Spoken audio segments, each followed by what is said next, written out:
Welcome to this meeting of the Fargo School Board. Thank you for coming. We have a couple folks absent, but we have a quorum. I would entertain a motion to approve the agenda with the HR addendum. So moved. We don't have an HR. Oh, I thought I picked one up. Oh, that was just the regular. Okay, Yeah. sorry about that. So moved. Thank you. Second. Moved and seconded to approve the order of agenda. All in favor say aye. Aye. Opposed, same sign. Motion carried. No one has signed up to speak. Is there anyone who wished to formally address the board? Okay. I would entertain a motion to, FEA is not here. Brock, legislative update. All right, Madam President, members of the board, just briefly, we'll talk a little bit about the committee report that I sent out to you this week.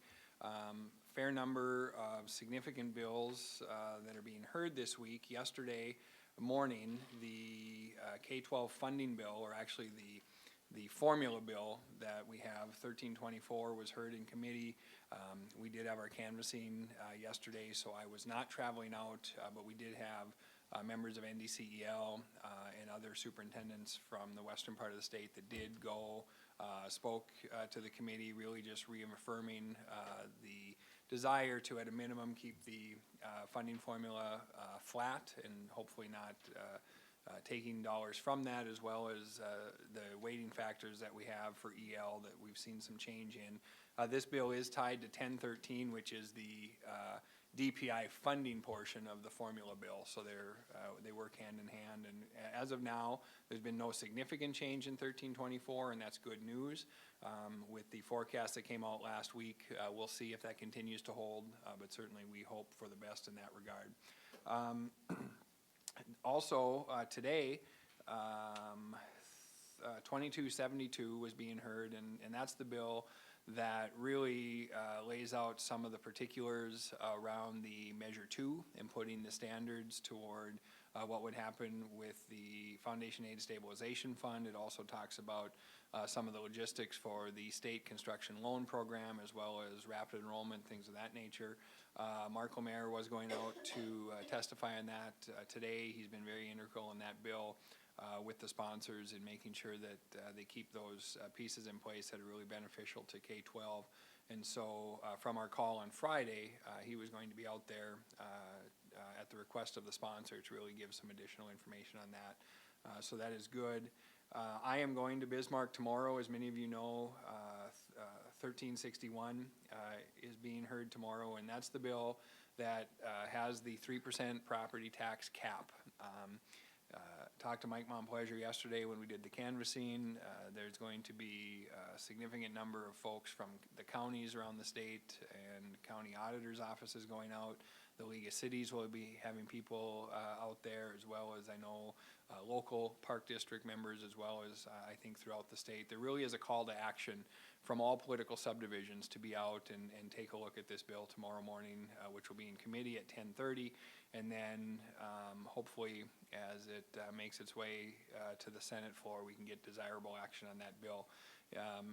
As you know, I sent out what I would be presenting to them for testimony. I may or may not speak to the bill, but important, I think, that we have testimony presented, and it'll really depend on how many people will speak and what will happen there. Strategically, from the call on Friday, we really acknowledge the fact that K-12 has a 2-year exemption in this bill. And so those other political subdivisions who are impacted immediately if this goes into effect August 1st, if it were to pass, certainly need some time at the podium to make sure they spell out their particulars, but certainly important that K-12 is in the room. There was a concern by our colleagues in the other political subdivisions that since we have an exemption, maybe we wouldn't be as interested, and that just isn't true. I think it's important for communities and our partners in this case with the city and the parks that we are opposing this bill and putting our words behind it. So certainly I'll be out to do that tomorrow. So those are really the heavy lifting that is happening this week, and when those would get on the floor. I did have some communication with the board in regards to the study bill, 1357, which is the deduct, as we talked about. Some of you responded back to me about that. I appreciate the feedback. And I think that is a good strategy. I agree with something you had said, Jim. This does need to get fixed, but it's less imperative that it get fixed right now, especially as it pertains to the results that we had with our mill levy vote. But I do think this has the potential to have concerns for other districts throughout the state, maybe even heading into the next biennium, depending on what happens and what happens with 1361, because all of a sudden if there's a cap and then the deducts happen, there's just a lot of moving parts right now in a lot of these bills. So that's a general update on what's happening this week and which bills in particular are out there. There were some others on our list that are out there, but most of those are ones we're following or we're neutral on, haven't taken official positions. The ones that I've highlighted have really been those bills that we are staying most on top of throughout the session and will continue once they get to the floor. Typically, if any of these get on the floor for debate, I've been watching those live streamed to keep tabs on those. I'd probably do the same with these bills. I think the committee time is the imperative time to be out there, so we'll do that. If there's any questions, I'd be happy to try to answer them. Otherwise, we will report back after we see how things go tomorrow. Thank you, Brock. Anybody have any questions for Brock? I have one. The bill that had construction loan as a piece of that, does anything in there affect us one way or another? I know the old loan fund we weren't really a part of, and then it looked like going forward we could take advantage of that. Yeah, Madam President, members of the board, the way it's written, certainly if we chose to finance through that mechanism, we would be in the same pool as most districts that would look at that. We actually did, if you recall, I think it was for Ed Clapp, we did submit a request and there were limited funds available, so we got partially funded in that, and so we would continue to be eligible should we choose to move in that path. As the bill is written, I believe it still has the $250 million, which has kind of been the revolving fund. They have to reappropriate every year. I'll double check on that as well. So I would say that not a direct impact to us other than we are eligible should we choose to fund any of our projects through that process. Okay, thank you. And you got my feedback of the bill for tomorrow? Okay, thank you. Anyone? All right, well, thank you for staying on top of all this, and I know it's very time-consuming, but good work. Okay, now we're to the consent agenda. I would entertain a motion. I move we accept the consent agenda as written. Second. Motion and a second to approve the items on the consent agenda. All in favor say aye. Aye. All opposed, same. Motion carries. Brings us to our business portion of the agenda. In your packet, you have the superintendent evaluation. This was reviewed by the governance committee, which sent it forward to the full board. As has been our practice, we include all of the comments. Anne Marie puts this together, and you see the summary that was highly positive. I would ask if anyone else has anything to add that is not included in their written comments. Otherwise, I would entertain a motion to accept and file this. I move that we accept and file the March 14th superintendent evaluation as written. Second. Thank you. There's a motion and second to accept and file the superintendent evaluation. Any discussion? Seeing none, Anne Marie, please call the roll. Johnson. Yes. Knutson. Yes. Ulrich. Yes. Ani. Yes. Goldenberg. Yes. Boyd. Yes, motion carries. As we gave a heads up at the last meeting, every year we appoint an ad hoc committee to review the superintendent's contract and to negotiate and put forward a contract for the coming year. I have had two people in advance say that they would be willing to serve on this, Rebecca and Dinah, so certainly accept that. I would take one more volunteer to be on this ad hoc committee. Christy, great. And Christy, would you mind sharing it? Okay, thank you. And you can just coordinate with Anne Marie. She'll kind of provide you with the materials you need, and thank you very much for doing that. Okay, moving ahead to EL9. This, as you recall, was a recommendation that came through governance from John Rodenbiker, and we had some discussion on this for protection, asset protection of our digital assets and safety and security. And we have certainly discussed this. I don't know if there's any questions at this point, or I would entertain a motion to approve these revisions. Jim? I move that we adopt the changes to policy EL9. Second.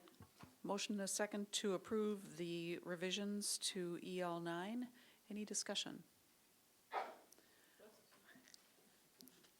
Well, John, wherever you are with your family, thank you for your good work on this, and Bill Westrick as well.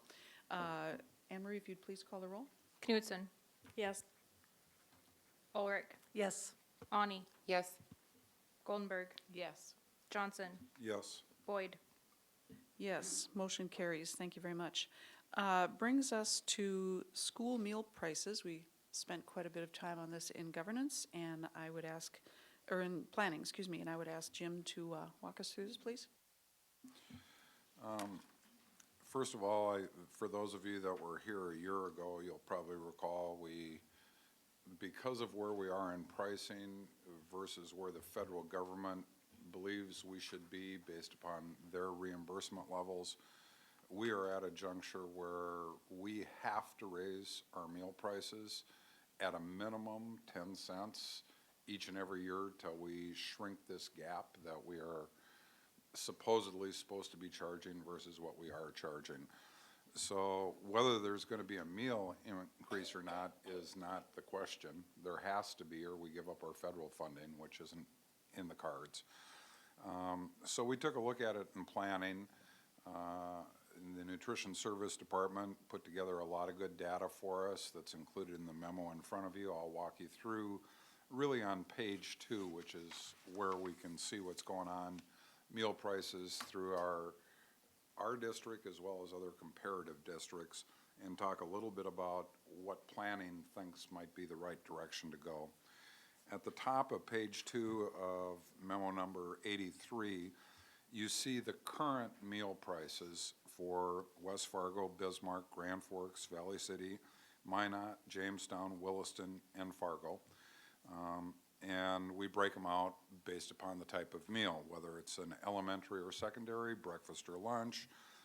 And then we also have adult pricing for our staff that might eat in the buildings, and then the price for milk or juice for the morning break. The recommendations that we're going to take a look at really are only going to impact our pricing on elementary lunches, secondary lunches, and adult lunches.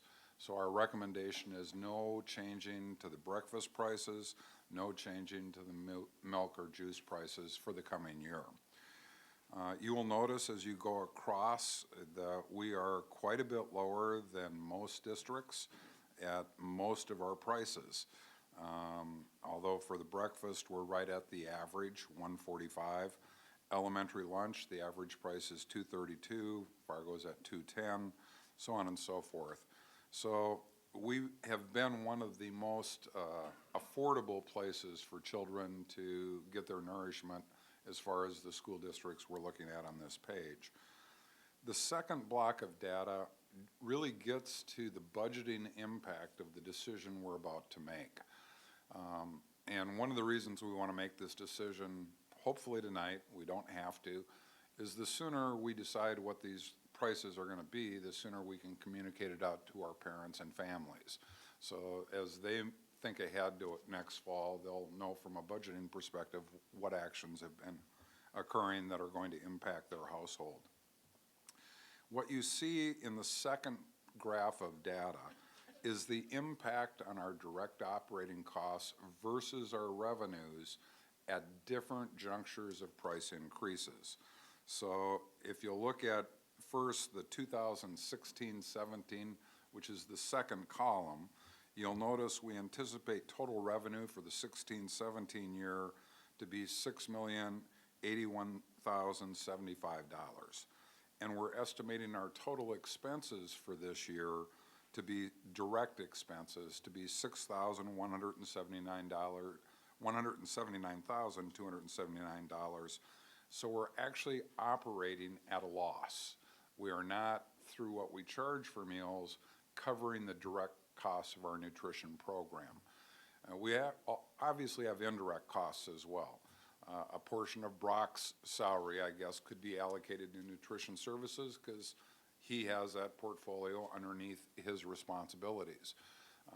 And we have a number of other folks that get involved indirectly with purchasing, everything from repair work that might happen by our maintenance team. Those are really indirect expenses that don't show up on this line that gives us the $6,179,000.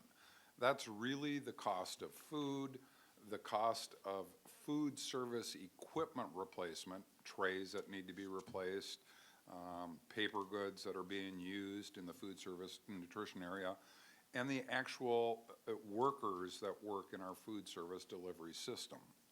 So the direct expenses are really what we would hope we are covering through what we charge, or at least from planning committee's perspective, that's going to be our recommendation back to the board. So we don't have to use other general fund dollars to supplant the actual nutrition program that we're offering to our students. So you see, as you go across in 2017-18, we've shown you what will happen on the revenue lines based upon a 10-cent increase at the lowest level, which the federal government mandates we do, to the highest that we would have considered, which was 50 cents. And I would like to get you towards the middle where you see the 20/25 cents, because that is the recommendation planning is going to put forward for action. And we're making that recommendation based upon the fact that with this projection, and we never know for certain how many meals are going to be purchased, we might increase that number a little bit. We hope to, obviously, but we're using really the data from this year and forecasting it out with those price increases. And we're also looking at what our food service contract for purchasing food is going to increase and what we would estimate the labor cost increases. Our employees will have been here another year. Some of them will be eligible for a raise. So at that level, 20 cents on the elementary lunch, 25 cents on the secondary lunch, and 25 cents on the adult lunch, we actually break even, or at least we're forecasting we'll break even and come out a little bit ahead, 5,000 to the black. So that is where planning landed.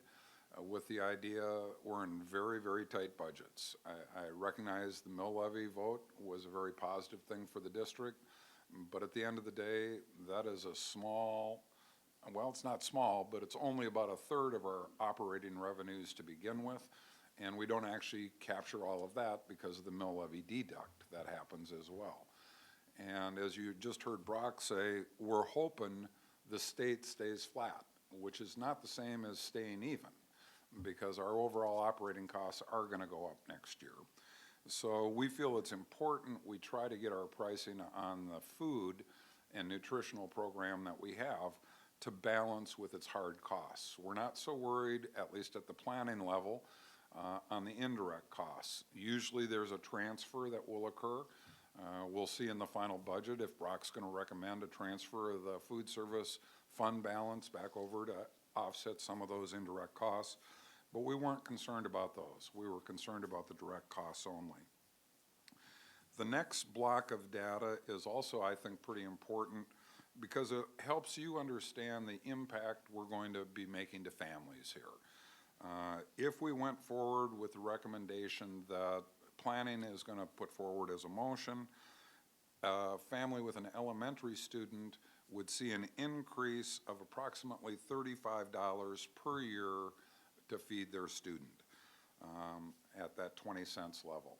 At the secondary level, which would be middle school and high school, if you had a child there, the cost for your student to take meals at school would be increasing by $43.75. And of course, there are families that might have 3 or 4 children, so you'd multiply this by the number of kids. So that would be the direct impact to the families. And of course, we're very cognizant of that, but at the end of the day, as I said, we really feel it's important we offset our direct costs with the right meal pricing to hopefully not really supplant other general fund dollars to provide that nutrition service program. So I guess before I throw it open to questions, I'll just put forward a motion on behalf of the Planning Committee. We recommend approval of the nutrition service meal price increase for 20 cents for elementary lunches, 25 cents for secondary lunches, and 25 cents for adult lunches. Second. Thank you. There's a motion and a second to approve the nutrition services meal prices as proposed by planning. Any discussion? Jim? I meant to say this when I was given that little dissertation, but keep in mind the prices on that very top graph are this year's prices. And if you look at the average price for all of those districts, all of them will have to increase their pricing for next year as well. Under the federal guidelines, at a minimum, they're going to have to go up 10 cents. So while we're raising our prices, just be aware of the fact the rest of these school districts are either doing the same action right now or will be doing it in the very near future to stay in compliance with the federal program. Thank you. Any questions? Well, thank you for your work, and thank you to Cindy, who does great work. Cindy, do you have anything you'd like to add? Okay, thank you for coming and helping through this at planning. Appreciate it. Seeing no questions or discussion, raised hands. Anne Marie, if you would please call the roll. Ulrich, Yes. Ani, Yes. Goldenberg, Yes. Johnson, Yes. Knutson, Yes. Boyd. Yes, motion carries. Thank you. Brock? Madam President, members of the board, and I certainly appreciate your words as well, Linda. For those of you who were at planning, you got to hear from Cindy Hoganson, our Director of Nutrition Services, and really see the good work that she put into this. I also just want to acknowledge to all of you that we work very closely on this together, but the diligence that Cindy has brought to the budgeting process for nutrition services, the efforts that she's put in to really not only stay on top of all of the federal compliance, but really try to be a good steward locally of this budget and how it impacts families and the district. Certainly that credit goes to her and her work, and so I want to make sure we acknowledge that. And those of you at planning got to see that directly, and those of you not, I want to make sure you understand that work as well. Thank you. Excellent. Yep. Thank you. Thanks for your good work. Okay, this brings us to the Special Assessment Fund, and we also talked through this in planning, so I guess I would take that back to you, Jim. I'd reference you over to memo number 84, and to give you the background on why this is in front of us. A few years ago, when we looked at our special assessment list and looked at what we had for a special assessment fund balance, we gave a directive to our business manager to, as we had the ability, pay some of these specials off early using a portion of the fund balance. We're not too far away from where it happens in the calendar year where these payments are made by the school district. And in our case, we actually make them on both sides of the river because we have specials on our properties in Fargo. We also have specials associated with Blue Stem over in Moorhead. Our original direction to our business manager, and this came a couple of years ago, was let's accelerate the payment on the Fargo side. Let's just pay the annual ones on the Blue Stem side. There were a couple of reasons for that. One was we were at that point in time trying to negotiate or at least have discussions with Moorhead about possible improvements in the future out at the Blue Stem site for parking and other things. And one of the possible trade-offs we considered was, you know, maybe we'll take care of these specials faster and you turn around and put some investment back into parking out here at this facility. Because at the end of the day, it actually is Moorhead's property. We are just a long-term lease tenant there, although we have the responsibility for upkeep on all the structures that exist on that property and the maintenance of the grounds as well. There was also an undercurrent, which I'm happy to say has been long down the river and is someplace up in Canada now. There was a movement afoot over on the Moorhead side of the river to consider trying to break the lease with Fargo Public Schools and maybe take over the operation of the Blue Stem Center for whatever purposes they saw. That little group of people who had loud voices didn't win the day with the elected officials in Moorhead. And obviously we've had some change in the Moorhead City Council and in the Moorhead City staff since that time period 2 years ago. So as we looked at this in planning, the first thing that jumped off the page is the Blue Stem specials are our highest interest rate that we're paying at 6%. And from a fiscal perspective to our operating budgets here, and this is actually the special assessment budget, but at the end of the day, it's still money in the district, it probably makes more fiscal sense to pay off those higher interest rate specials sooner as opposed to incurring a higher interest cost. So that is why this recommendation is in front of us. As Brock works through the budgeting process, we've got two specials that we know are going to come at us that we don't know the details for certain on yet. We've got pretty good ballparks. One is for the operations center, and that's not a very big one. I think that was mostly for curb cuts and a few other things, estimated to be under $30,000. And our price will be 1% over whatever the city's bond rate is. And if the city's bond rate is anything close to ours, and it should be, I think they're pretty well rated as well, that number is probably going to be at 4, maybe 4.5% at the highest. So we think that'll come in at much less than the 6% number. The bigger special that we know is going to be coming at us is in relationship to the work going on North Broadway. That impacts at least 2 of our properties, and it could, depending upon how the map ends up, actually spill over to McKinley potentially too, once they decide how big of a footprint they're going to take that improvement out to. But we know at a minimum North and Washington are right there on that street.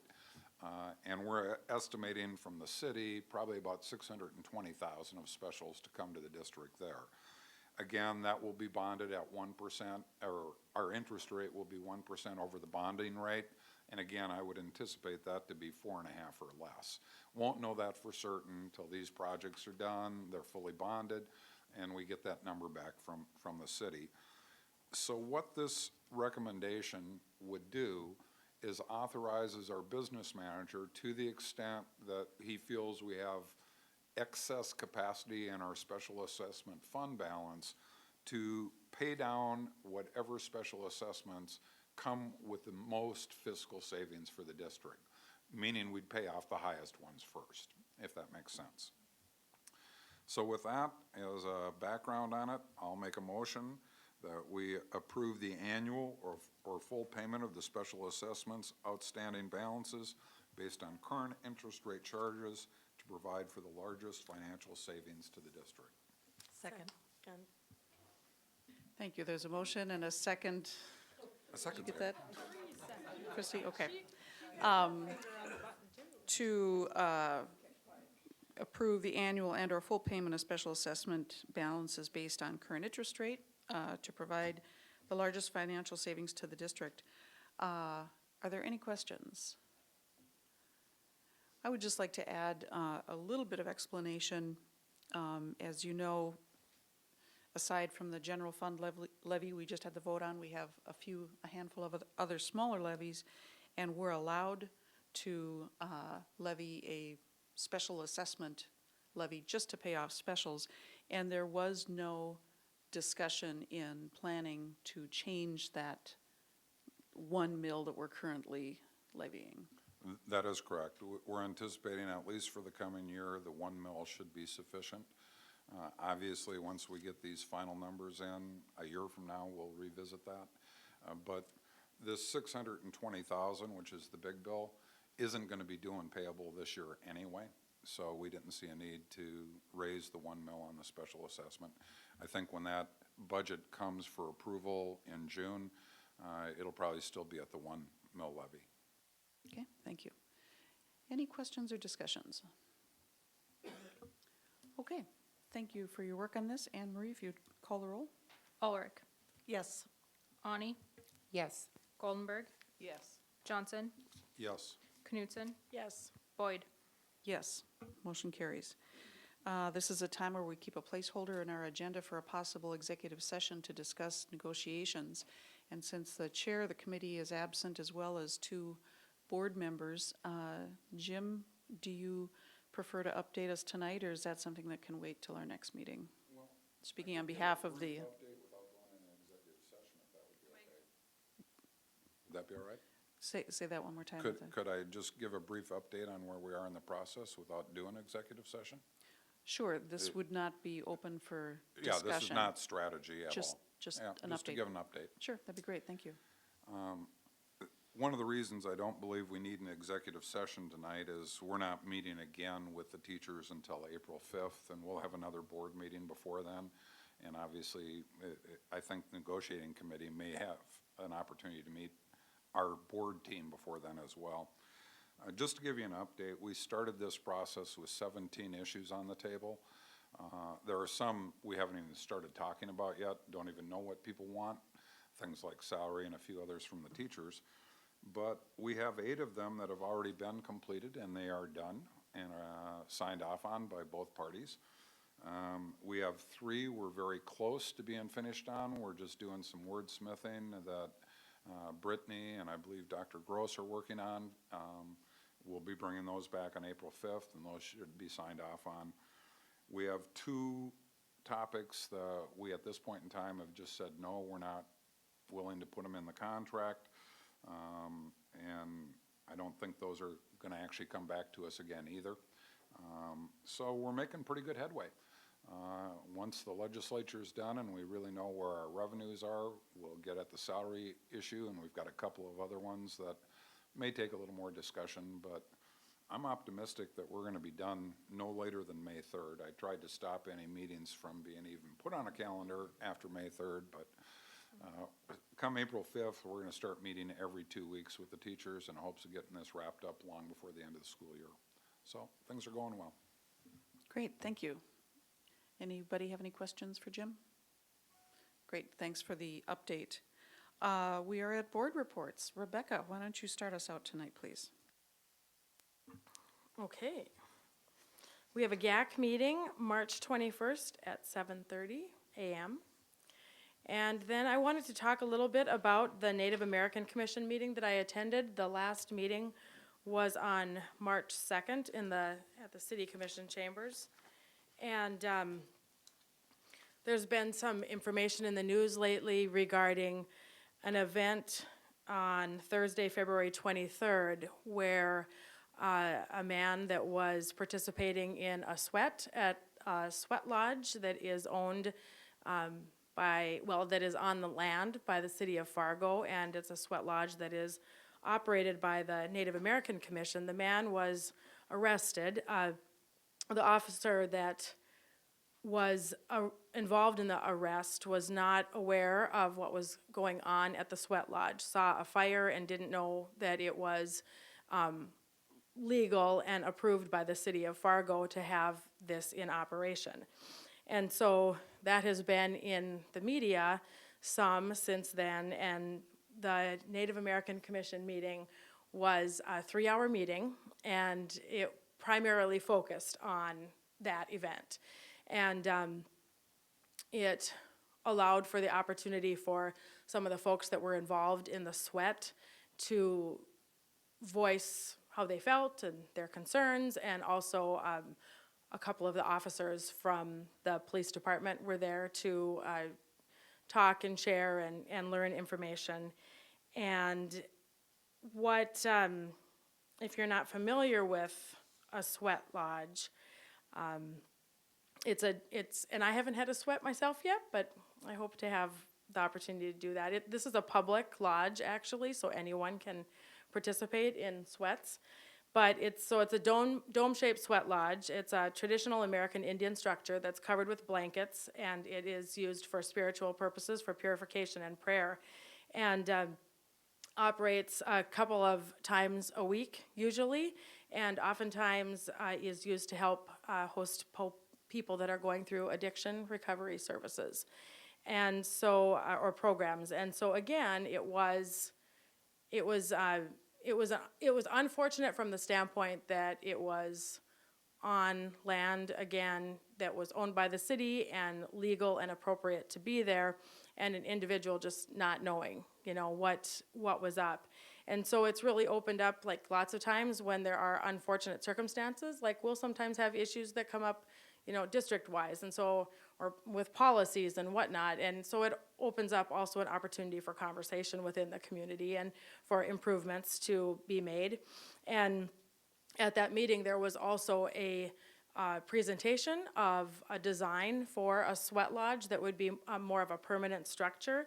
The lodge is located right now, it is just west of 39th Street South between 36th and 37th Avenues. And it sounds like for about 4 to 5 years, there has been conversation between the Native American Commission and the city of Fargo to have more of a permanent site, something that would look more park-like and be and have signage and be somewhat more apparent that it's not a spot where someone is hanging out just camping. And so it was nice to see that design and then offer up the opportunity for more dialogue on that process. But at the end, really there was conversation about the police department, including also the fire department, to be going through more cultural sensitivity training.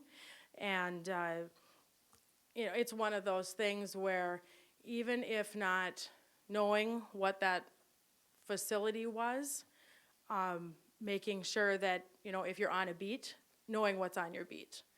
And so I think from my personal standpoint, it's interesting that I think that's the first part almost, is knowing the beat that you're covering. Because if you know the beat you're covering, then likely, some of the other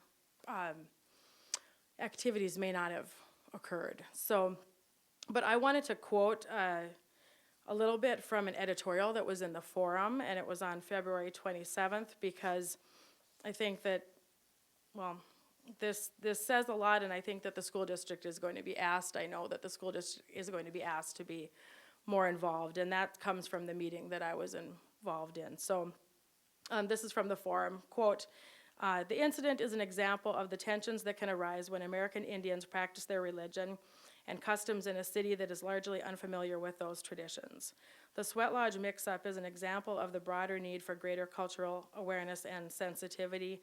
The city observes Indigenous Peoples Day instead of Columbus Day. It's a fitting gesture, but it's clear that there's still a lot more work to do in helping to bridge cultural divides," unquote. And it was a longer editorial, but those were some items that I wanted to pull from it because just after that 3 hours of conversation, and I gained a sense that I know that the school district is involved in Native American education and outreach, but I know that we are going to be asked to do more. And so I'm looking forward to be involved in that process, however that does unfold. And you'll learn more as it evolves. So thank you very much. Great, thank you, Rebecca. Jim? Planning met last week. You've probably already heard most everything that we talked about. We're going to meet on April 7th as our next regularly scheduled meeting at 7:30 right down here. SEEC has a board meeting next week, and I think that's it. Thank you. Dinah? So since our last board meeting, I did 2 spring liaison visits, one at Lincoln and one at Clapp. very, very interesting days, but you'll have to wait to read about those when I write my report. And I also attended the Eggs and Issues, which was about the Mayor's Blue Ribbon Panel, which probably was the most, well, I'm not sure about the most well-attended, but certainly the most questions and audience participation that I've seen yet of any of these topics that I've been to. And it was, people were there after 9 o'clock in the morning. And I actually had an opportunity to address a question that was asked and blow our horn a little bit about our student wellness facilitator program and dropout prevention and the way that's been structured in the district. And I think it was well received by folks in the room. So anyway, that's it for me. Great, thank you, Dinah. Christy? Dinah did a fantastic job. Oh. I was also at Eggs and Issues, and that's all I have to report. Well, I am on the Fargo Youth Initiative, basically committee, I guess. And it's basically a group of students, and they're just trying to speak out more on why you should stay in Fargo. So they're having a big event coming up on the 27th of March. Unfortunately, I can't go because we'll be in Denver. And there is someone also from the city of Fargo also on that. So they're getting all their stuff ready for that because it'll be down at the Fargo Theater. And we did meet with the principals from each school, and they are going to excuse it as a school event so more can attend, because it sounds like there was only around 50 last year that attended, and they want to get a lot more kids out and, you know, listen to these speakers. It sounds like they have 3 really good speakers, and it's an all-day event. So they're looking forward to it. They've done a lot of work. Thank you. Great, thank you. Thanks for working with that group. I have distributed my report, and I just wanted to bring your attention to a couple things. At your place, you'll see that you have a packet that Anne Marie always puts together for us. Anne Marie, do you want to say anything about what we'll find in here or what we need to do? Sure, for those of you who are going to NSBA here in a couple weeks, that is all your information for the conference, from your flight to your hotel to the registration for the conference, so you should have everything you need there. I would just remind you to bring back all of your receipts. I also have a reimbursement form for you at the back. If you have any questions about that, please let me know. And those receipts would include any luggage fees or any transportation while you're there. So if you bring those back to me, that'd be great. I have arranged for your hotel to be charged to the district, so you guys don't have to worry about that. But I do need your hotel receipt when you come back. So just remember to bring those receipts back to me. If you have any questions about the information within, please let me know. Also on NSBA.org, they do have a planner that you can go and do in advance, so you can plan your sessions. I do believe they also have an app you can download onto your phone, which is also helpful when you're at the conference center. So check those things out as you plan for that conference. Great, thank you so much for putting that together. Other thing that is highlighted in yellow on April 25th, the Teacher Leadership Academy presentation. Dr. Groves, can you talk a little bit about that, please? Certainly. The Teacher Leader Academy is a partnership between the North Dakota State University and the Fargo Public Schools. And over the past 5 semesters, Dr. Agri and myself, along with Dr. Tom Hall and Dr. Ann Clapper from NDSU, have been teaching 17 students and really helping them work through their master's program. So over the course of those 5 semesters, we've taken what traditionally is done in a very lockstep sequence, one class after the other, and really melded those together and said, let's make it even more closely related to their work. And much of the topics, or many of the topics, have been related to the Fargo Public Schools. So we have 17 people who have learned, they've grown together, and are terrific advocates for the Fargo Public Schools. One of the things that they are doing, and this is a culminating activity, and the last thing that they will need to do before they graduate, is share their action research. And what we'd like to do is invite you before that meeting on the 25th to come upstairs, and the candidates will have their posters that will include their action research and the results, and be able to answer any questions that you might have. An opportunity for them to showcase what they've been doing, showcase what they have learned, and then also to give you the opportunity to see what these 17 people have been doing. We have some groups of 2 and one group of 3, so there won't be 17 presentations. I believe there will be 10 that you can walk through and learn about as we go through that process. So that's what's happening on the 25th. Great, thank you so much. Then next is graduation, and it is our custom to have, for the high school graduation, the large high school graduations, 2 board members typically, and for the GED and Woodrow Wilson, usually 1 board member to help hand out diplomas.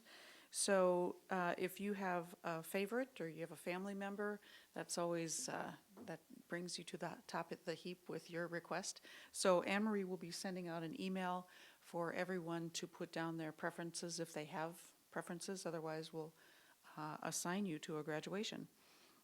Any questions about that? I don't know if we have any seniors in the family this year.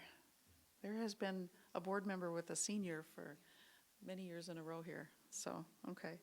I have nothing else to point out on my report, unless there's any other business. Our next meeting, yes, I'm just wondering if Anne Marie has scheduled a picnic date yet for us. Because I'm about ready to Maybe. start reminding people to find door prizes. Maybe. obviously it's that time already. Let me look ahead, because we might have that. August 2nd.